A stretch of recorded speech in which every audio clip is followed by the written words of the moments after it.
السلام علیکم ورحمۃ اللہ وبرکاتہ۔ بسم اللہ الرحمن الرحیم۔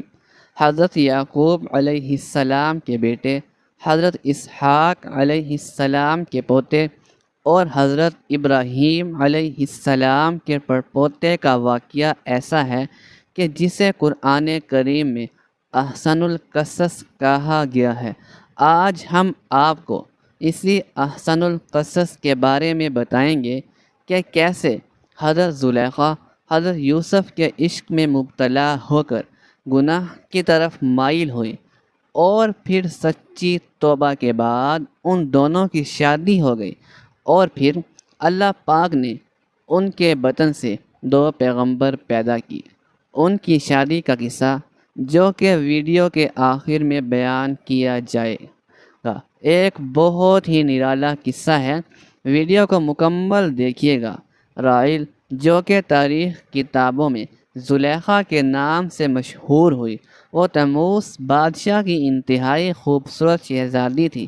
علامہ ابن کثیر لکھتے ہیں، 9 سال کی عمر میں زلیخا کو حضرت یوسف علیہ السلام کا دیدار خواب میں ہوتا ہے۔ وہ اسی وقت ان کی دیوانی ہو جاتی ہیں۔ کچھ سالوں بعد ان کو حضرت یوسف علیہ السلام دوبارہ خواب میں عزیز مصر کے روب میں نظر آتے ہیں، اور زلیخا بی بی کی قسمت ایسی کہ اسی سال عزیز مصر کا رشتہ ان کے لیے بھیجا جاتا ہے، اور فوراً شادی کے لیے ہاں کر دیتی ہے۔ لیکن وہ رشتہ اس وقت کے عزیز مصر عطفیر بن رحیب کا تھا۔ شادی کی رات ان کو پتہ چلتا ہے کہ یہ وہ لڑکا نہیں ہے جو مجھے خواب میں نظر آتا ہے۔ کچھ ہی عرصے بعد حضرت یوسف علیہ السلام مصر کے بازار میں بکنے کے لیے لائے جاتے ہیں، اور زلیخا کے شوہر عزیز مصر عطفیر بن رحیب حضرت یوسف علیہ السلام کو ان کے وزن کے برابر سونے، وزن کے برابر مشک اور ریشمی کپڑے کے خرید لیتا ہے اور گھر لے آتا ہے۔ اللہ پاک قرآن پاک میں فرماتا ہے، مصر والوں میں جس نے اسے حضرت یوسف علیہ السلام خریدا تھا، اس نے اپنی بیوی سے کہا، اسے بہت عزت و احترام کے ساتھ رکھو، بہت ممکن ہے کہ ہمیں فائدہ پہنچائے یا اسے ہم اپنا بیٹا بنا لیں۔ یوں ہم نے مصر کی سرزمین میں یوسف علیہ السلام کے قدم جما دیے۔ اس طرح حضرت یوسف علیہ السلام محل میں سکون سے رہنے لگے۔ جیسے ہی آپ نے جوانی کی دہلیز پر قدم رکھا تو زلیخا، جو کہ پہلے ہی آپ کو خواب میں دیکھ چکی تھی، وہ آپ پر فرفتہ ہو گئی۔ اللہ پاک فرماتا ہے، اور جس عورت کے گھر میں تھا وہ اسے پھسلانے لگی اور دروازے بند کر لیے اور کہنے لگی، لے آؤ۔ اس حضرت یوسف علیہ السلام نے کہا، اللہ کی پناہ، وہ یعنی تیرے میاں تو میرا آقا ہے جس نے مجھے عزت سے رکھا ہے، میں ایسا ظلم نہیں کر سکتا، بے شک ظالم نجات نہیں پاتے۔ چنانچہ زلیخا دروازہ بند کر کے حضرت یوسف علیہ السلام سے اپنی خواہش پوری کرنا چاہتی تھی، لیکن حضرت یوسف علیہ السلام دروازے کی طرف بھاگے اور دروازے اللہ کے حکم سے کھلتے گئے۔ زلیخا نے حضرت یوسف علیہ السلام کو بھاگتے ہوئے پیچھے سے پکڑا، جس سے ان کی قمیص پیچھے سے پھٹ گئی۔ یہ سب باتیں آپ نے سن رکھی ہوں گی، اس لیے واقعے کو مختصر کرتے ہیں کہ عزیز مصر نے جب حضرت یوسف علیہ السلام کو یوں بند کمرے سے نکلتے دیکھا تو زلیخا نے شور مچایا کہ یوسف علیہ السلام میرے ساتھ بدکاری کرنا چاہتا تھا، اور بولی، جو شخص تیری بیوی کے ساتھ برا ارادہ کرے تو بس اس کی سزا یہی ہے کہ اسے قید کر دیا جائے اور اسے کوئی دردناک سزا دی جائے۔ حضرت یوسف علیہ السلام بولے، یہی مجھے اپنی نفسانی خواہش پوری کرنے پر مجبور کر رہی تھی۔ خیر، اللہ پاک فرماتا ہے، عورت کے گھر والوں میں سے ایک گواہ نے گواہی دی کہ اگر اس کا کرتا آگے سے پھٹا ہوا ہے تو عورت سچی ہے اور وہ جھوٹا ہے، اور اگر اس کا کرتا پیچھے سے پھٹا ہوا ہے تو یہ جھوٹی ہے اور وہ سچا ہے۔ جب اس حضرت یوسف علیہ السلام کا کرتا دیکھا تو وہ پیچھے سے پھٹا تھا، تب اس نے زلیخا سے کہا کہ یہ تمہارا فریب ہے، اور کچھ شک نہیں کہ تم عورتوں کے فریب بڑے ہوتے ہیں۔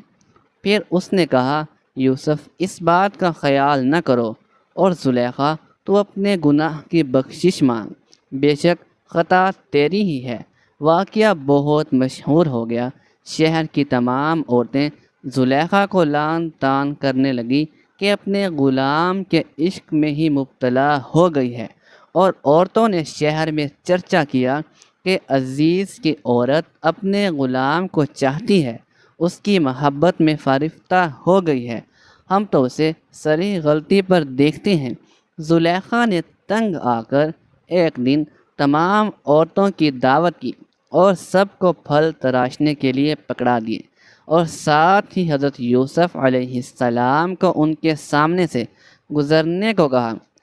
بس پھر ان عورتوں نے حضرت یوسف علیہ السلام کی خوبصورتی میں مدہوش ہو کر پھولوں کی بجائے اپنی انگلیاں کاٹ ڈالی، اور زلیخا بولی، یہی وہ غلام ہے جس کے بارے میں تم مجھ پر لعنت ملامت کر رہی تھی۔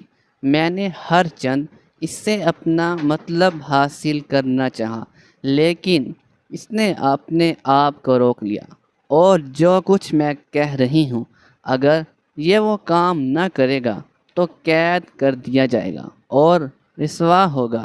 خیر، زلیخا کے منت سماجت کرنے پر کہ میری بیوی کی عزت پورے شہر میں داؤ پر لگ گئی، عزیز مصر نے حضرت یوسف علیہ السلام کو قید میں ڈال دیا۔ پھر 7 سال بعد ایک انتہائی عجیب و غریب عزیز مصر کے خواب کی تعبیر بتانے پر حضرت یوسف کو رہائی مل گئی۔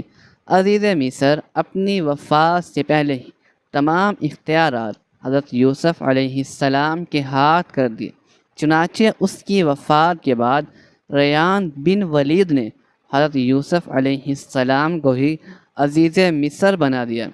چلیے اب چلتے ہیں کہ اس بات کی طرف کہ ان دونوں کی شادی کیسے ہوئی۔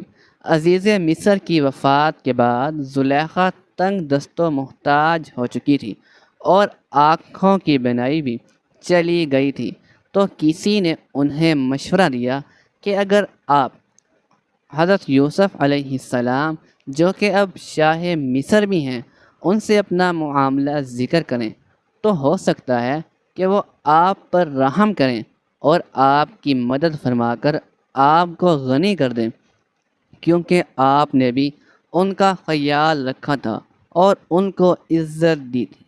اس پر جب کسی نے انہیں یہ کہا، ایسا نہ کیجیے گا، ہو سکتا ہے کہ ان کو آپ کا وہ سلوک یاد آ جائے جب آپ نے ان پر الزام لگایا تو انہیں کافی تکلیف کا سامنا کرنا پڑا تھا، اور وہ بھی آپ کے ساتھ ویسا ہی کریں گے جیسا آپ کی وجہ سے ان کے ساتھ ہوا۔ تو فرمانے لگی، میں ان کی بدباری اور کرم نوازی کو جانتی ہوں۔ چنانچہ آپ حضرت یوسف علیہ السلام کی گزرگاہ میں ایک ٹیلے پر بیٹھ کر ان کا انتظار کرنے لگی۔ جب آپ قوم کے تقریباً 1,00,000 معزز لوگوں اور وزیروں مشیروں کے ساتھ نکلے اور بی بی زلیخا نے حضرت یوسف علیہ السلام کی خوشبو محسوس کی تو آپ کھڑی ہوئی اور آواز دی، پاکی ہے اس کے لیے جس نے معصیت کے سبب بادشاہ کو غلام اور اطاعت کے سبب غلام کو بادشاہ بنا دیا۔ آپ نے پوچھا، تم کون ہو؟ عرض کی، میں وہی ہوں جو آپ کی خدمت خود کرتی تھی، آپ کے بالوں میں اپنے ہاتھ سے کنگھی کرتی تھی، آپ کے رہنے کی جگہ کی خود صفائی کرتی تھی۔ مجھے میرے کیے کی سزا مل چکی، میری قوت ختم ہو گئی، میرا مال ضائع ہو گیا، میری آنکھوں کی روشنی ختم ہو گئی اور میں لوگوں سے سوال کرنے پر مجبور ہو گئی ہوں۔ پہلے مصر کے لوگ میری نعمت کو دیکھ کر رشک کرتے تھے اور اب میں اس سے محروم ہو چکی ہوں، کیونکہ فساد کرنے والوں کی یہی سزا ہے۔ یہ سن کر حضرت یوسف علیہ السلام بہت زیادہ روئے اور زلیخا سے فرمایا، کیا تیرے دل میں میری محبت میں سے کچھ باقی ہے؟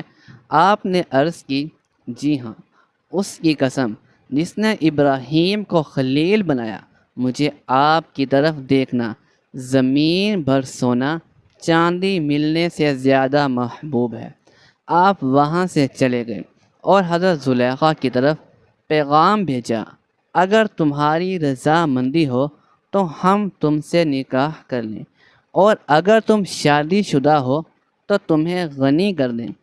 آپ نے حضرت یوسف علیہ السلام کے پیغام لانے والے سے کہا، میں جانتی ہوں کہ وہ مجھ سے مذاق کر رہے ہیں، کیونکہ میری جوانی اور حسن و جمال کے وقت تو انہوں نے میری طرف توجہ نہیں دی، اور اب جب کہ میں بوڑھی اندھی اور فقیر ہوں تو وہ مجھے کیسے قبول کر سکتے ہیں؟ بہرحال حضرت یوسف علیہ السلام نے ان سے نکاح کر لیا اور ان کے پاس آئے، پھر نماز پڑھی اور اللہ پاک سے اس کے اسم اعظم کے وسیلے سے دعا کی، تو اللہ پاک نے حضرت زلیخا رحمۃ اللہ علیہا کا حسن و جمال، بصارت اور جوانی لٹا دی۔ نکاح کے وقت آپ باکرہ تھی اور آپ سے افراہیم بن یوسف اور منشا بن یوسف پیدا ہوئے۔ یہاں پر امام قرطبی الجامع الحکیم القرآن اور زمخشری الکشاف پر لکھتے ہیں کہ مصر کے بادشاہ نے عزیز مصر کی وفات کے بعد زلیخا کی شادی حضرت یوسف علیہ السلام سے کر دی۔ حضرت یوسف علیہ السلام نے شادی کی رات حضرت زلیخا سے کہا، کیا یہ اس سے بہتر نہیں ہے جو تم چاہتی تھی؟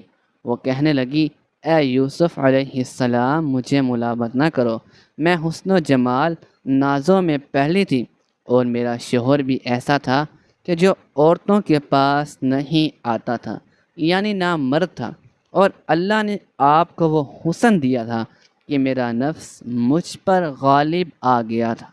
امام فخر الدین رازی لکھتے ہیں کہ یوسف علیہ السلام حد درجہ حسن و جمال تھے۔ جب اس بی بی نے آپ کو دیکھا تو آس لگا بیٹھی۔ یہ بھی کہا جاتا ہے کہ ان کا خاوند نامرد تھا، جس کی وجہ سے آپ باکرہ تھی۔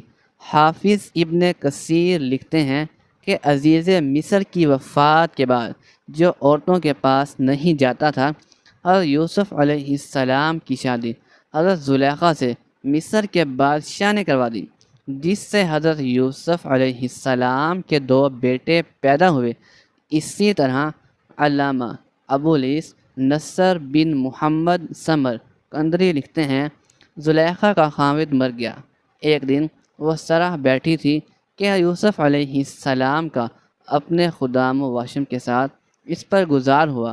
زلیخا بولی، سب تعریفیں اس خدا کے لیے جس نے ایک غلام کو اپنی عبادت کے بدلے بادشاہ بنا دیا، اور بادشاہ کو اس کی نافرمانی کے بدلے غلام بنا دیا، اور یوسف علیہ السلام نے ان سے شادی کی اور انہیں کنواری پایا شادی سے پہلے، چونکہ آپ ایمان لا چکی تھی، تو اس کے لیے شادی کی پہلی رات ہی عبادت خداوندی میں خود کو غرق کر لیا، اور اللہ پاک کا حکم آنے کے بعد ہی حق زوجیت ادا ہوا۔ ناظرین، کمنٹ باکس میں اللہ تعالیٰ کے 99 ناموں میں سے ایک نام ضرور ٹائپ کیجیے گا۔ شکریہ۔